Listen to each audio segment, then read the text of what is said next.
आज हम शुरू करेंगे कैपलस लॉ ऑफ प्लैनेटरी मोशन, ग्रहों की गति संबंधी केपलर के नियम। ग्रहों की गति संबंधी केपलर के नियम को शुरू करने से पहले हमें जानना होगा प्लैनेट्स के बारे में कि प्लैनेट्स है क्या चीज़। सबसे पहले हम थोड़ा सा प्लैनेट्स के बारे में डिस्कस करते हैं।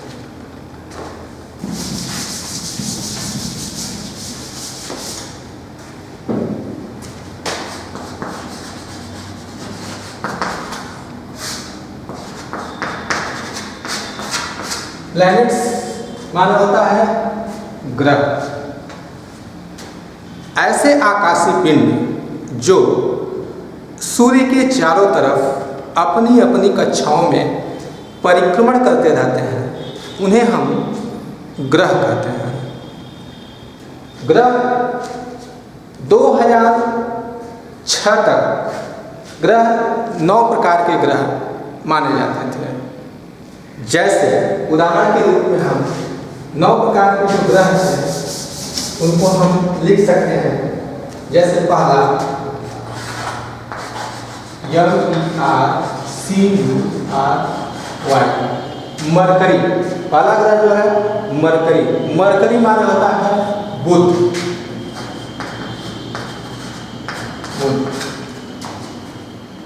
दूसरा जो ग्रह है वह वेनस, VENUS। वेनस माना होता है शुक्र। तीसरा जो ग्रह है वह अर्थ। अर्थ मतलब होता है पृथ्वी।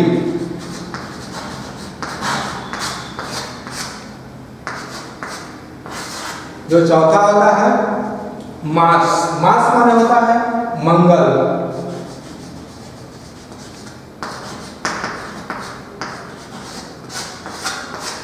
पांचवा जो होता है जुपिटर, JUPITER।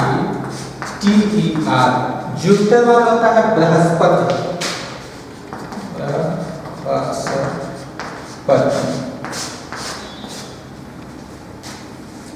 छठवां होता है यूरेनस, URANUS। यूरेनस जो ग्रह होता है उसको हम शनि ग्रह कहते हैं। Shani. Mercury, Venus, Earth, Mars, Jupiter, Uranus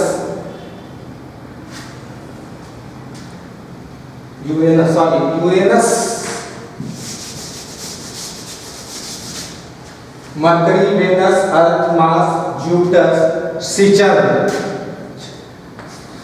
छठा होता है SATURN। सिचर्न माने होता है शनि ग्रह। शनि। सातवां होता है यूरेनस, URANUS। यूरेनस माने होता है अरुण। सिचर्न, यूरेनस। आठवां जो होता है नेपच्यून, NEPTUN।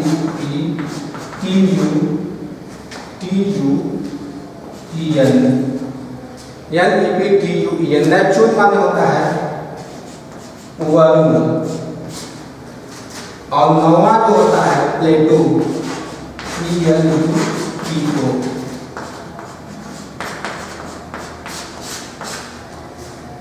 यह जो 9 प्रकार के जो ग्रह आपके सामने लिखे गए हैं, यह 2006 तक 9 ग्रह थे, लेकिन इस समय केवल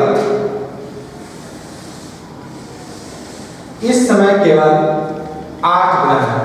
पहला बुध, शुक्र, पृथ्वी, मंगल, बृहस्पति, शनि और वरुण। यह इस समय 8 ग्रह इसलिए हैं क्योंकि जो प्लेटो जो ग्रह है 2006 में खगोल वैज्ञानिकों ने एक ऐसे ग्रह की खोज की, जिसको हम सेरोन कहते हैं। सेरोन नामक एक ग्रह की खोज हुई।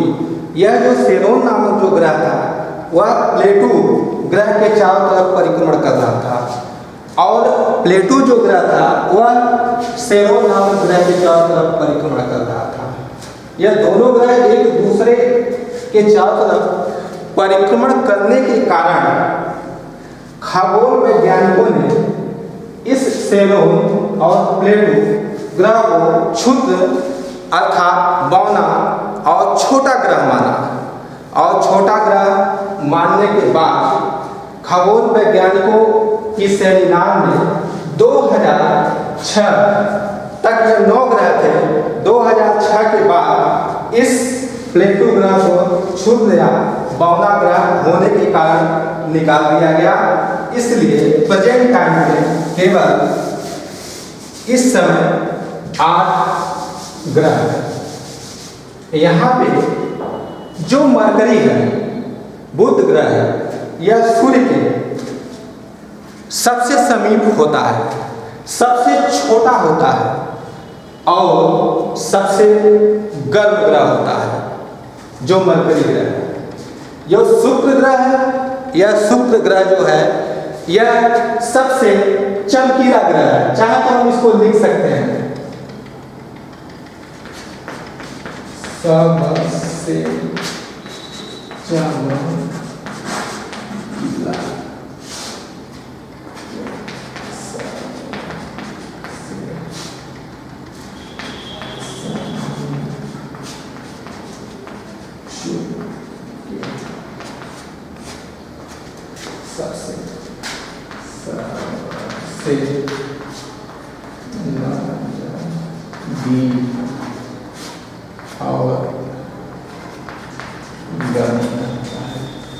मरकरी जो होता है सूर्य के सबसे समीप होता है, सबसे समीप होता है, सबसे नजदीक होता है, सबसे छोटा है और गर्म होता है। जो शुक्र ग्रह है वह सबसे चमकीला ग्रह है। जो मंगल ग्रह है, मंगल ग्रह को हम लाल ग्रह के नाम से जानते हैं। लाल ग्रह के नाम से मंगल ग्रह को जानते हैं। बृहस्पति ग्रह जो होता है सबसे बड़ा ग्रह है।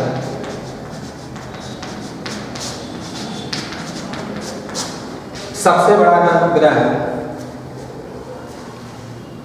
और वरुण ग्रह जो होता है वह सूर्य से सबसे ज्यादा दूरी पर होता है, अधिक दूरी पर होता है, और यह सबसे सूर्य के अधिक दूरी पर होता है। तो इस प्रकार से हम लोगों ने देखा कि ग्रह इस समय ग्रह 8 प्रकार के होते हैं, जो आपको हमने बताया। अब हम डिस्कस करेंगे calculus law of planetary motion.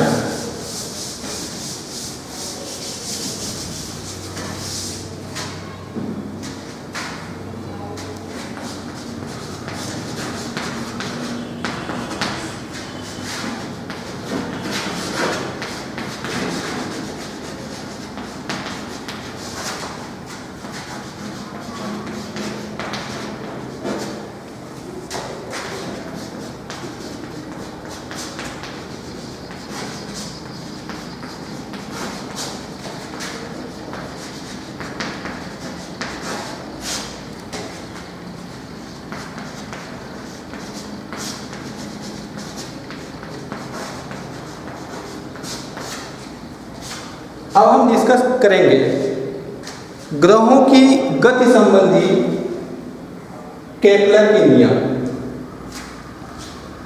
Kepler ने ग्रहों की गति संबंधी 3 नियम दिए। उन्होंने पहला नियम जो दिया,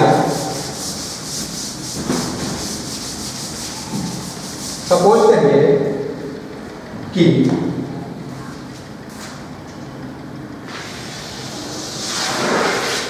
यह एक इलिप्टिकल पथ है, वृत्ताकार पथ है।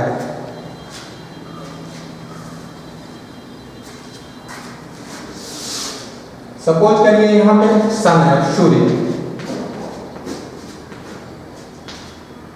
ये सूर्य है और यहाँ पे कोई ग्रह है, प्लैनेट्स।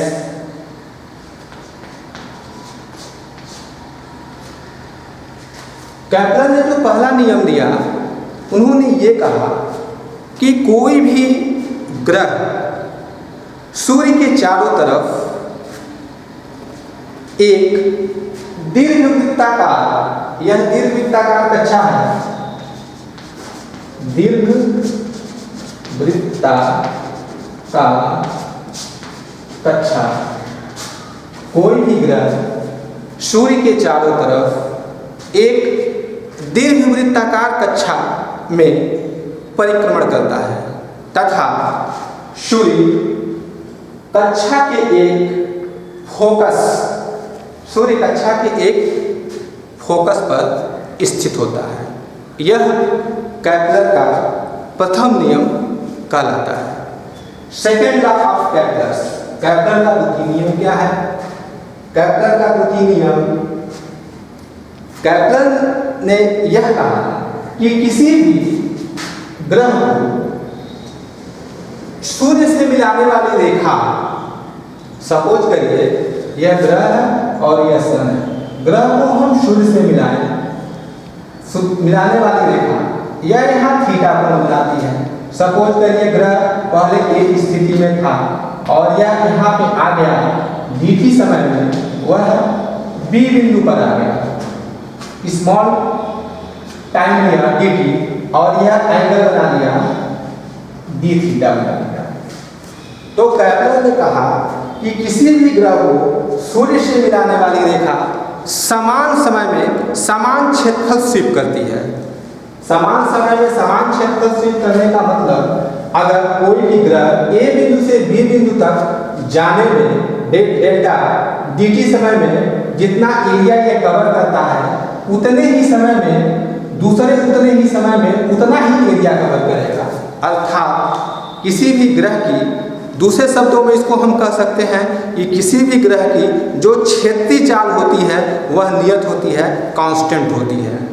अर्थात केपलर का द्वितीय नियम है, किसी भी ग्रह को सूर्य से मिलाने वाली रेखा समान समय में समान क्षेत्रफल तय करती है। अर्थात अगर कोई ग्रह a बिंदु से b बिंदु तक जाने में dt समय में जितना क्षेत्रफल यह एरिया कवर करता है, अगले उतने ही समय में उतना ही क्षेत्रफल तय करेगा, एरिया कवर करेगा। अर्थात इसको हम दूसरे शब्दों में कह सकते हैं कि क्षेत्रीय चाल, ग्रह की जो क्षेत्रीय चाल होती है वह नियत होती है। इसको हम प्रूफ करके देखेंगे किसी भी ग्रह की जो क्षेत्रीय चाल होती है वह नियत कैसे होती है। तो आइए हम देखते हैं कि ग्रह की जो क्षेत्रीय चाल होती है कैसे नियत होती है। माना कोई ग्रह a बिंदु पर है जो एंगल थीटा बना रहा है, a बिंदु से b बिंदु तक पहुंचने में अल्प समय dt ले रहा है, उस समय उसका एंगल d थीटा हो जा रहा है।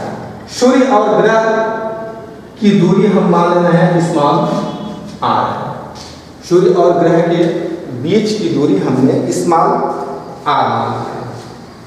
तो ग्रह को a बिंदु से b बिंदु तक जाने में तय किया गया क्षेत्रफल हम निकालेंगे। ग्रह को अल्प समय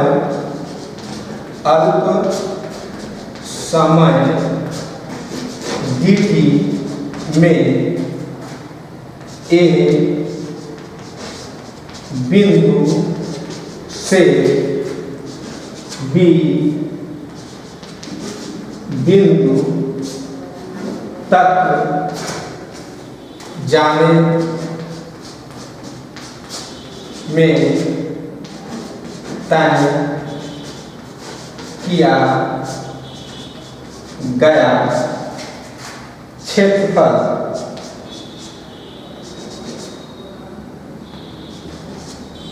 तय किया गया क्षेत्रफल, अगर हम मान लें यह क्षेत्रफल अल्प क्षेत्रफल, क्योंकि टाइम आपका अल्प है dt है, तो क्षेत्रफल भी क्या होगा, अल्प ही होगा। ग्रह को अल्प समय dt में a बिंदु से b बिंदु तक जाने में तय किया गया क्षेत्रफल, यदि हम इसको dA मान लें तो यह dA क्या होगा, यह dA जो बराबर होगा, ऐसे लिखेंगे dA बराबर जो होगा, यहाँ पे देखिए यस ए और बी, यस ए बी एक त्रिभुज बन रहा है। तय किया गया जो क्षेत्रफल होगा वह dA जो होगा इस त्रिभुज के क्षेत्रफल के बराबर होगा। लिखेंगे त्रिभुज ए बी और यस का क्षेत्रफल। हम जानते हैं कि किसी भी त्रिभुज का जो क्षेत्रफल होता है वह त्रिभुज का क्षेत्रफल जो होता है वह आधार 1/2 आधार गुणे सीधी ऊंचाई होती है। त्रिभुज का जो क्षेत्रफल होता है 1/2 आधार गुणे सीधी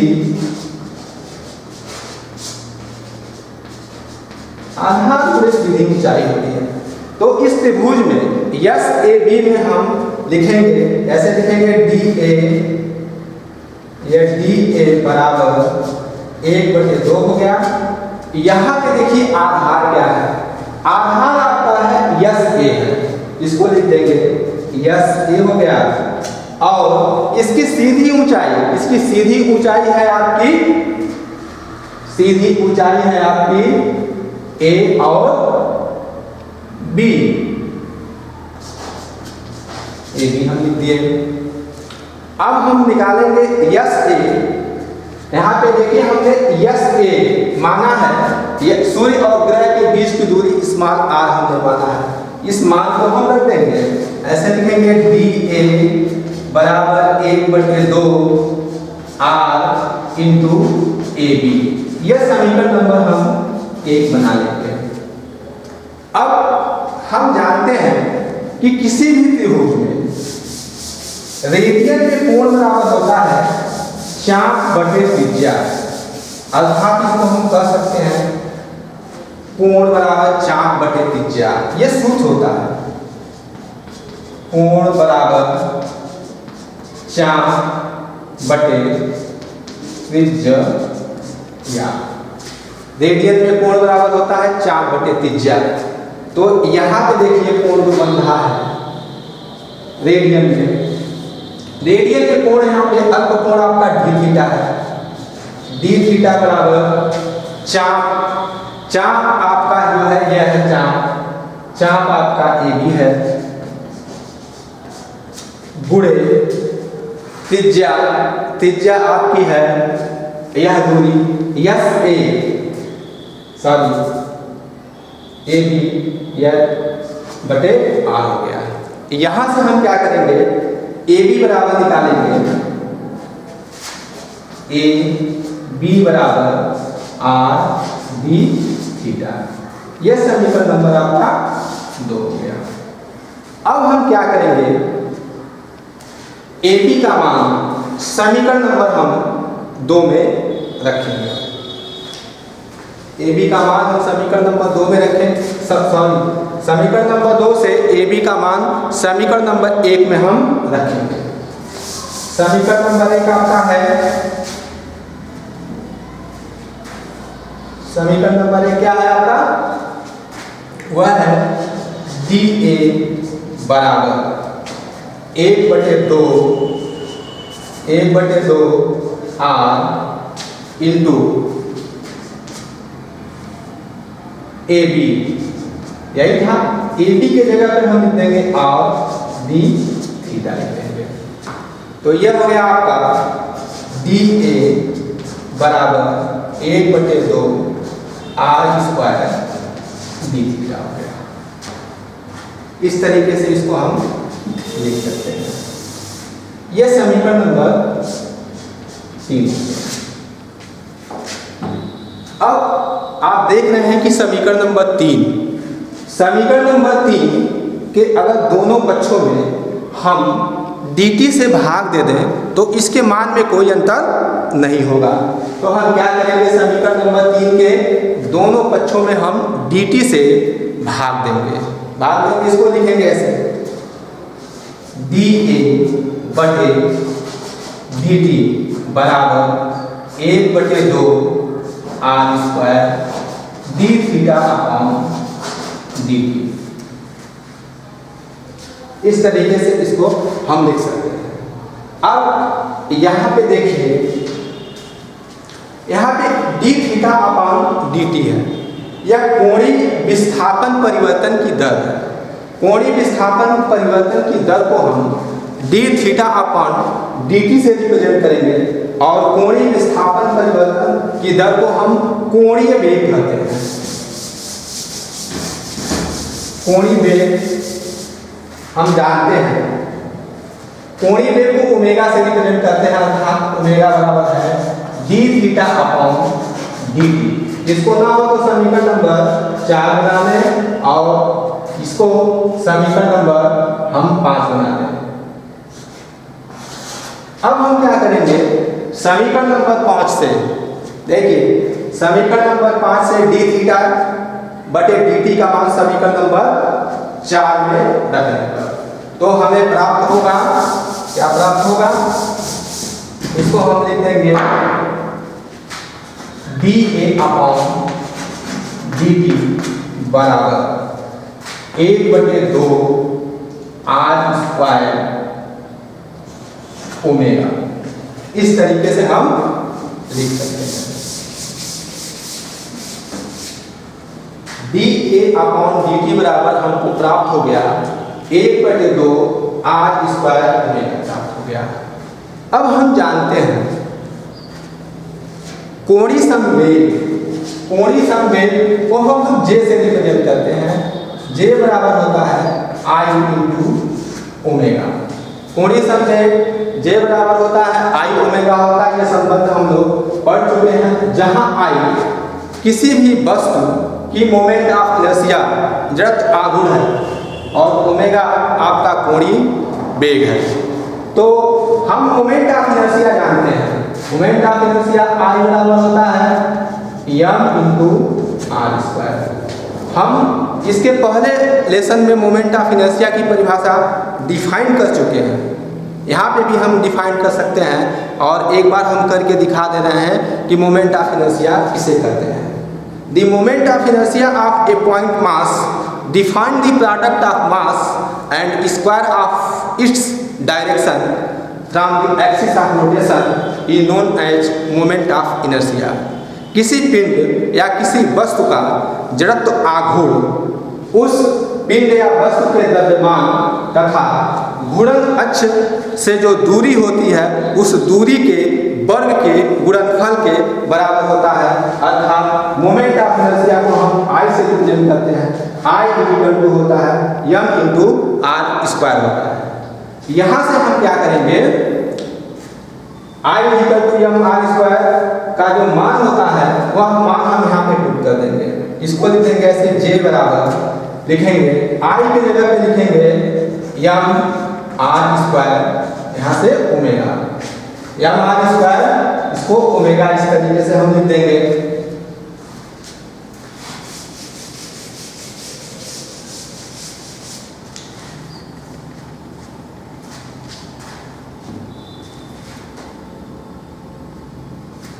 अब हम क्या करेंगे, यहां से हम ओमेगा की वैल्यू फाइंड करेंगे। तो यहां से लिख सकते हैं याद करके, ओमेगा बराबर क्या होगा,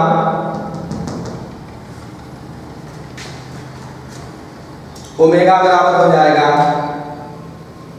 ओमेगा बराबर J बटे m आर स्क्वायर। अब हम क्या करेंगे, यह वैल्यू, यह ओमेगा की वैल्यू हम यहाँ पे हम उठा के रख देंगे। 5 समीकरण हम बनाए थे, इसको हम बना लें समीकरण नंबर ये 6 हो गया, और इसको हम अगर बना लें समीकरण नंबर 7, तो हम कह सकते हैं समीकरण नंबर 7 से ओमेगा का मान समीकरण नंबर 6 में रखने पर, तो ये मान हम रखेंगे। तो क्या करेंगे, सबसे पहले समीकरण नंबर ये 6 ऐसे लिखेंगे, और लिखने के बाद ये ओमेगा की वैल्यू यहाँ पुट कर देंगे। ऐसे पुट करेंगे, ऐसे लिखेंगे dA/dt बराबर 1/2, ये r स्क्वायर हो गया, और ओमेगा की जगह पे लिखेंगे J/m r स्क्वायर। इस तरीके से हम लिख देंगे, ये मान हमने पुट कर दिया। अब पुट करने के बाद यह r स्क्वायर कैंसिल हो गया, हमें प्राप्त हुआ dA/dt बराबर 1/2 J/m। यहाँ पे आप देखिए, J आपका कोणीय संवेग है, m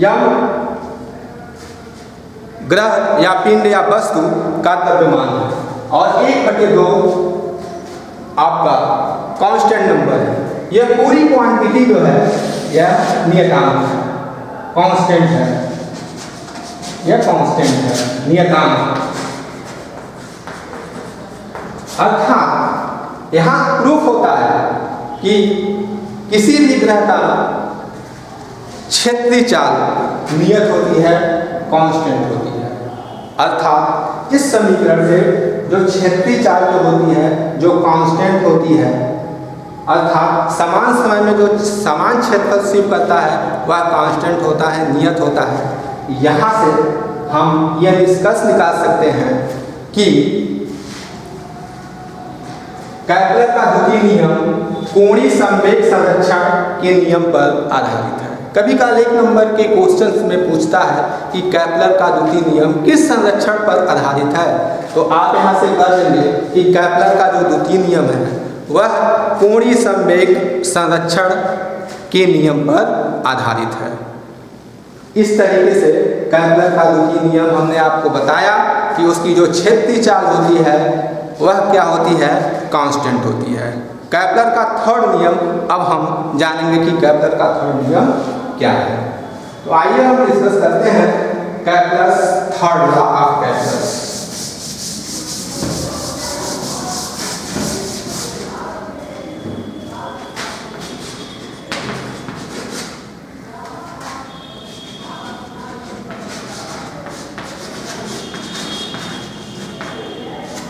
third law of Kepler, Kepler का तृतीय नियम। केपलर का तृतीय नियम क्या है? केपलर ने जो तृतीय नियम दिया, उन्होंने कहा कि किसी भी ग्रह का सूर्य की जो चारों तरफ परिक्रमण कर रहा है, जो ग्रह सूर्य के चारों तरफ, अगर उसका परिक्रमण काल कैपिटल T हो, अर्थात किसी भी ग्रह का सूर्य के चारों तरफ अगर परिक्रमण काल कैपिटल T हो, तो परिक्रमण काल का जो वर्ग होता है, यह वर्ग आप जानते हैं कि कोई भी ग्रह सूर्य के चारों तरफ दीर्घवृत्ताकार कक्षा में परिक्रमण करता है। यह दीर्घवृत्ताकार कक्षा है, दीर्घवृत्ताकार यह कक्षा है, दीर्घवृत्ताकार कक्षा में परिक्रमण कर रहा है। सपोज करिए यहाँ पे फोकस है, यहाँ पे सन है और यहाँ पे कोई ग्रह है, दीर्घवृत्ताकार कक्षा में परिक्रमण करता है। तो यहाँ से इसको हम मिला दें, यह जो अक्ष होता है अर्ध दीर्घ अक्ष कहलाता है, अर्ध दीर्घ अक्ष कहलाता है। और यह जो दूरी होती है अर्ध लघु अक्ष कहलाता है। तो इस दूरी को अगर हम चाहें, अर्ध दीर्घ अक्ष की दूरी को हम स्मॉल a भी ले सकते हैं, या इसको हम स्मॉल r भी हम ले सकते हैं। इस फिगर से हमने आपको क्लियर कर दिया। अर्थात केपलर का तृतीय नियम कहता है कि किसी भी ग्रह, यहाँ पे कोई ग्रह, उस ग्रह के परिक्रमण काल कैपिटल टी का वर्ग, परिक्रमण काल कैपिटल टी का वर्ग अर्ध दीर्घ वृत्ताकार कक्षा के अर्ध दीर्घ अक्ष के तिथि घात के अनुक्रमानुपाती होता है, अर्थात टी स्क्वायर अनुक्रमानुपाती a⁻³ या कहीं कहीं इसको ऐसे भी लिखा जा सकता है टी स्क्वायर अनुक्रमानुपाती r⁻³ तो इसको हम ऐसे भी लिख सकते हैं, अर्थात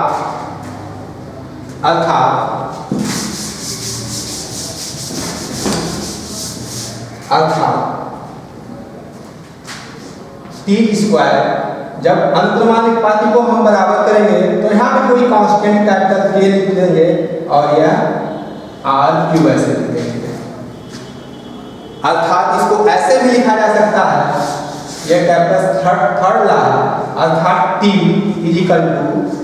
के r⁻³/2 इस तरीके से भी इसको लिखा जा सकता है, अर्थात इसे हम कैपिटल का थर्ड नियम कहते हैं, अर्थात किसी भी ग्रह के परिक्रमण काल का वर्ग उस दीर्घवृत्ताकार कक्षा के अर्ध दीर्घ अक्ष के तिथि घात के अनुक्रमानुपाती होता है, अर्थात टी स्क्वायर के r⁻³ या इसको लिखा जा सकता है t के r⁻³/2। इसे हम कैपलर का थर्ड नियम कहते हैं।